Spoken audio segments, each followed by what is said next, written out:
I was finally able to get the propane tank filled. So today we're gonna go burn some stuff. A lot of stuff. And you're gonna have to bear with me over the next couple of videos. My son got me a fancy new microphone for my birthday. So we're playing with it. We're seeing how it goes. Hopefully it will eliminate my tendency. Well, it won't eliminate my tendency to, but it will hopefully eliminate the negative ramifications of me constantly turning away from the microphone while I'm still talking. So hopefully it will help with that. I don't know how much background noise is gonna pick up. My son helped me get it all set up and we did a bunch of tests, but it was inside. So I don't know if you can hear the absolute symphony of cicadas that are going on around me, but if not, this was a very good, well-timed gift for my birthday last week. Oh my gosh, my fan's not on. No wonder it's so darn hot in here. All right, we got the fan going. Most of the starts look pretty good. Recently, my son and I weeded all of my tomato trellis beds over here. So we weeded these recently. As you can tell, it didn't hold very well. So let's burn some stuff.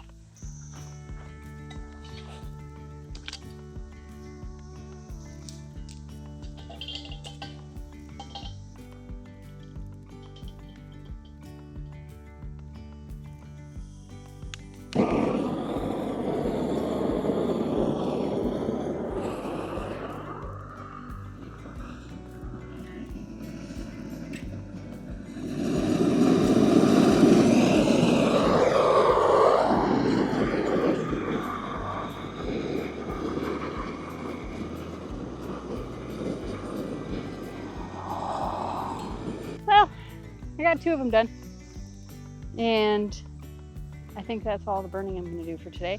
I think my son is going to come out here as soon as he finishes eating and either finish it or make another good amount of progress to it. So I think it's about 86, 87 degrees, something like that. So, oh, speaking of, there he is.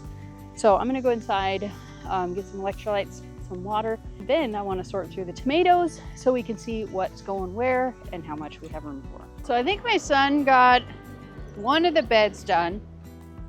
He says he's going to come back out, but he had the same issue I did, where it is insanely hot and muggy. He got dehydrated, went inside for something, and then got distracted. So hopefully he'll come back out and finish.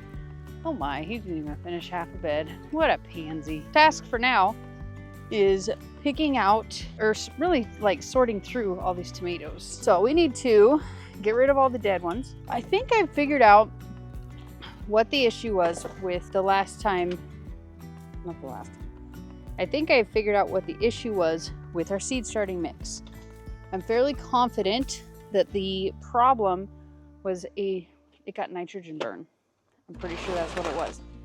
It didn't have like the look of graze on or anything like that.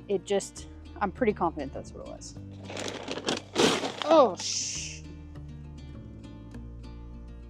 that sucks so much. My whole bag of vermiculite just got destroyed.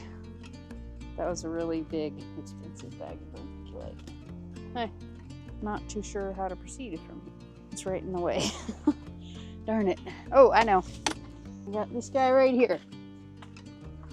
So, sounded like there was a jet plane taking off.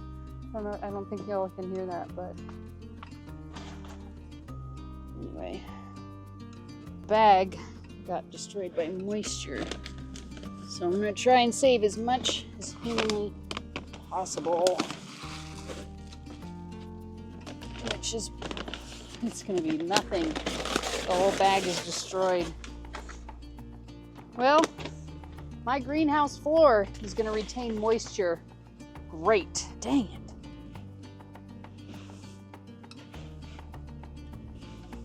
That's about all I can safely save. It's like a sandy beach up in here. We have tremendous starts. I'm very pleased with them. First things first, we have any Wisconsin 55.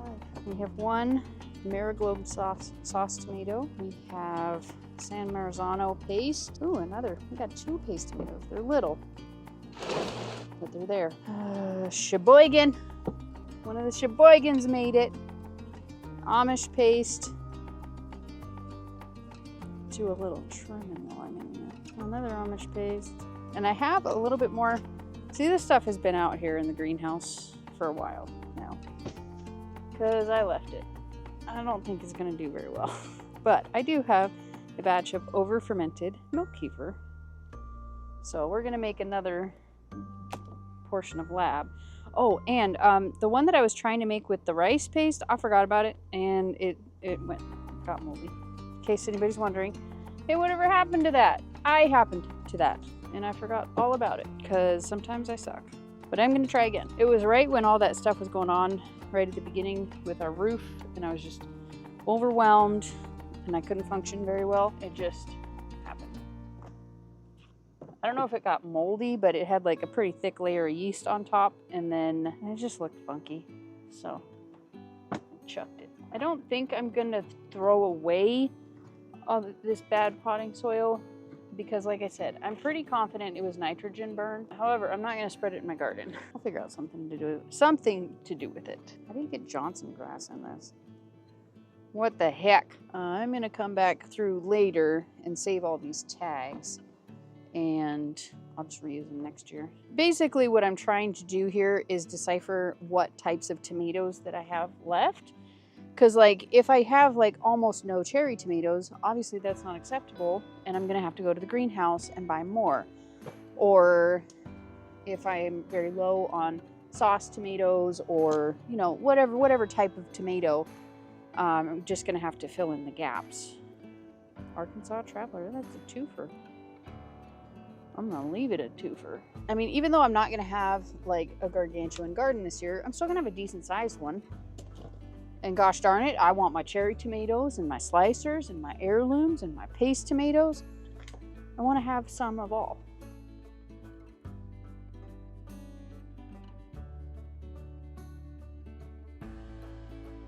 So out of truly ungodly number of tomatoes that I started, I honestly don't know how many I started. We have 120 left. The winners in this particular race are far and away the heirloom tomatoes. Heirlooms and the cherries did the best. I have a couple paste tomatoes.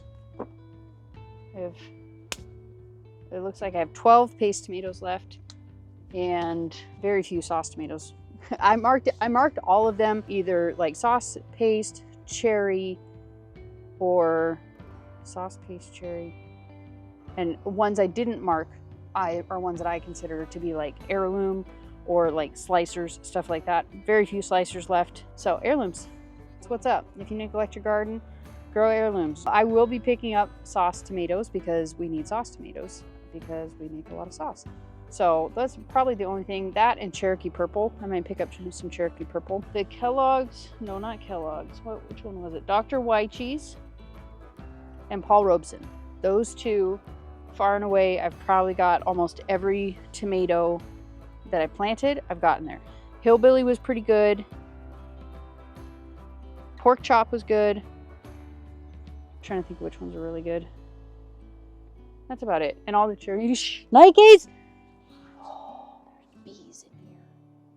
Lots of them. So I have 1, 2, 3, 4, 5, 6, 7 almost entirely full flats of tomatoes that shall never see their potential. This is how many tags I pulled. That's 32 times 7. 234 dead tomatoes.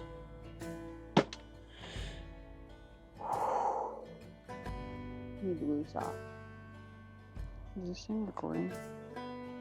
It's gonna take some time to get used to this sucker. It's 7:19. We got about an hour before dusk. About an hour and a half before it's dark. Let's go see what my baby child's up to, because he's been out here burning stuff for a while. Ooh, it looks like he got through at least the one he started, plus almost another one. We're gonna run out of propane, so I just asked him to go until we run out of propane. Sweet. He's a burning.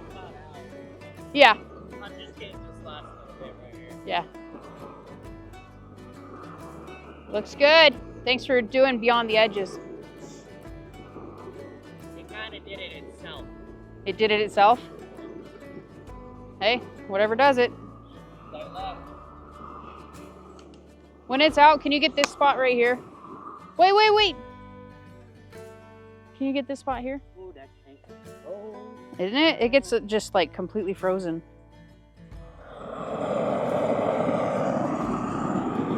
It's actually been 2 days. Yesterday, this dopey door. Sounds like a weed whacker out here. So, it's actually been 2 days. My son and I were able to finish up 4 of the beds, but then we ran out of propane. And yesterday, I had to go to the kitchen and spend the whole day there. So, we're gonna take care of some stuff today, but it's not gonna be like a lot of stuff. So, in my greenhouse right now, even with this oscillating fan going, it is 95 degrees. It's not very sunny. It's really not that sunny. So but it was. So I'm expecting it will cool off a little bit, but red hornets have made their love of my greenhouse known. So this sucks. I need to get like an exterminator or something out here. It's terrible. They're everywhere. So anyways, we need to put this up in here and we need to water all the starts. And then we're gonna go to Ace, the hopeful place. We're gonna fill up all 4 of our propane tanks, get some weed eater gas, and I'll probably wander around a little bit while I'm there, you know, why wouldn't I? But I wanna put this fan up first because these guys need some relief, but I have no idea how to put this thing up. I don't have anything with me that can help with that. And it's also really overgrown in here. I don't know if you can see that. So at some point, I need to come out here. If not for these red hornets, I wouldn't really care. There's like, I can see at least 5 of them. There was one, last time I was in here with you guys, there was one pot here. And when I went to grab it, I was gonna use it to put the little tags in, but there was a forming nest in it, and I just threw it outside really fast. It looks like it's gone though, because it was on that right there. Another thing that I need to get though, okay, it's all over the place. So today, it's not going to be as much of an outside day as I had intended, but one of the things that I do want to do is it's a water-soluble calcium. And it's basically like you can take your eggshells and you can put them in your garden and they will help with blossom end rot in like 4 years. We need help with that now. We want to prevent it now. So we're gonna make some water-soluble calcium. It's a KNF, Korean natural farming recipe. And we're gonna make that. Robert has already gotten it to a certain point, but we have a lot of eggshells, so it took a long time to get to that point. So we're gonna finish it up today. I'm gonna show you what we're gonna do with it. We're not gonna be able to use it in this video because it takes like 5 to 10 days to ferment. Well, it doesn't ferment. It does a chemical reaction. Yeah, that's about it. We gotta water all these suckers because they are looking burnt. As I mentioned earlier, I'm using a new microphone. You guys are gonna have to give me your feedback on that one. I did watch the footage of the first part of this video because that was 2 days ago, and I kind of perused over it because I'm experimenting with the microphone, trying to see what's up with it. And I did notice it sounded empty. Like it doesn't pick up, and it's supposed to, that's its intended use, is that it doesn't pick up a lot of background noise.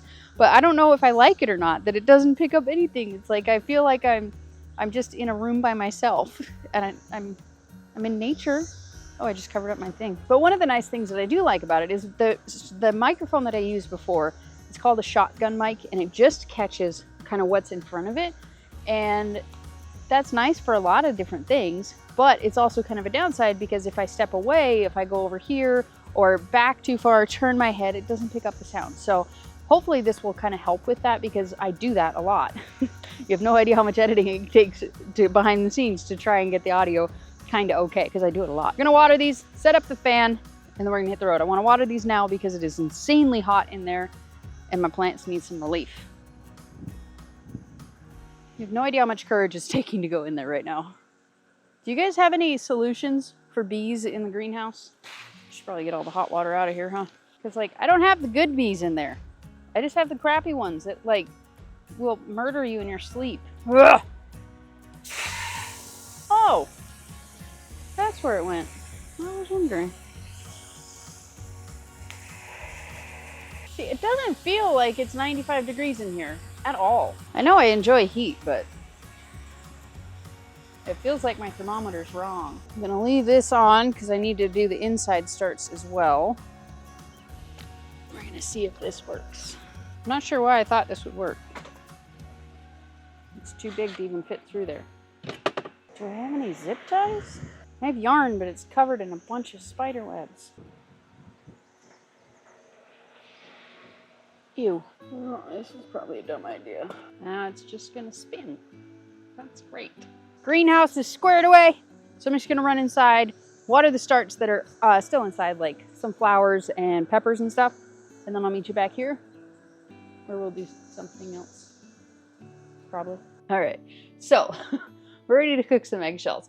So what we've already done, like I said, these things, we were just, I don't know if I said it, but we literally just collected these in a garbage bag. We had like an entire garbage bag full. This isn't even a quarter of what we had.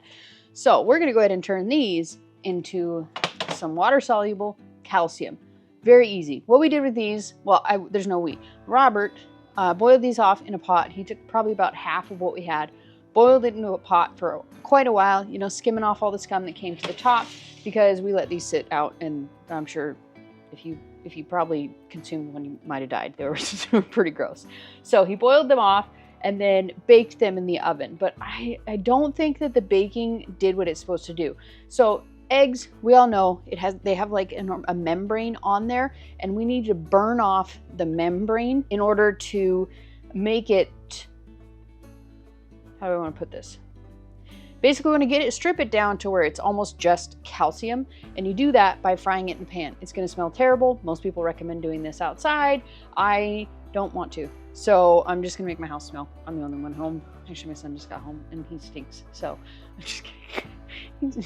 I don't really care a whole lot about the smell, at least now, like in the theory of the smell, I don't care a whole lot.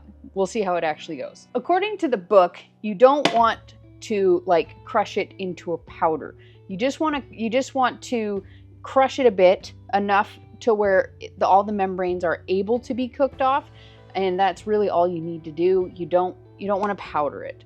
The book does say very specifically not to powder it, and I don't know why, but it does say not to powder it. Crush it up lightly enough to where you can cook off the membrane, and we're going to toast it to where it kind of looks dark but not like black. You don't want to burn it. In order to accomplish this, I'm gonna use a potato masher because why not? So I think I can cook off like half of this at a time. So I'm just gonna show you each step. I'm not gonna show you the entire process because it would be boring and tedious. So we'll just cook off a small batch, and I'll show you how to do this as well as what you do with it once it is toasted.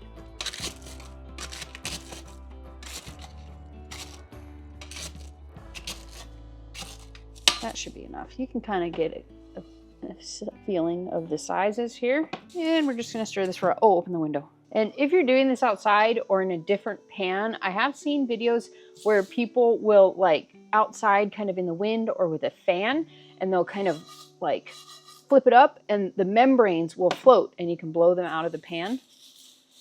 I'm not doing that. So just giving you a tip if you are doing this outside. The membranes are very light once they get kind of crisped up and burnt off. For the long-term shelf stability of it, it's very important to get that membrane burnt off because the membrane will not preserve as well as the calcium in the eggshells. So you really got to burn them off. All right. So I'm pretty sure that we had a bunch of extra crud in here that is kind of burning off and like smoking. You don't need to get it this dark. I don't know if you can tell how dark it is. You don't need to get it that dark, but mine has apparently decided to get this dark. Next, we gotta weigh this stuff. And we need to do 1 part eggshells to 10 parts vinegar. Use whatever kind of vinegar you want. I'm gonna use apple cider vinegar. 7.2 ounces or 203 grams. If you do it in grams, it's really easy. So we need to add in 2,040 grams of apple cider vinegar. And I want to bring you guys in because this is supposed to have a really cool chemical reaction. So let's see what it does. Actually, I should weigh out the 2040 in case it takes too long. That's not big enough. I just realized even this mason jar is not big enough. Oh my, almost exactly. That is a lot of vinegar. We'll use a separate one. All right, time for the reaction.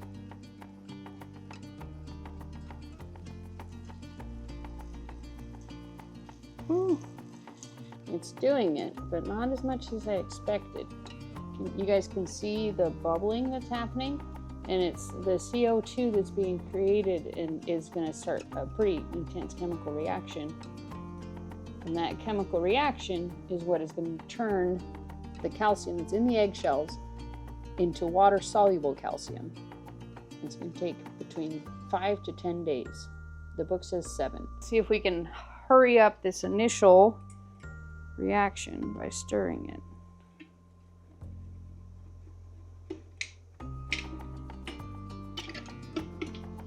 Nope. All right, looks like we're hopefully in the clear. Finish adding in 1,000. I'm gonna cover it up with a cloth, a rubber band, something breathable, and we'll come back and visit this in a future video in about 10 days or so. You'll know when it's done when this reaction stops happening.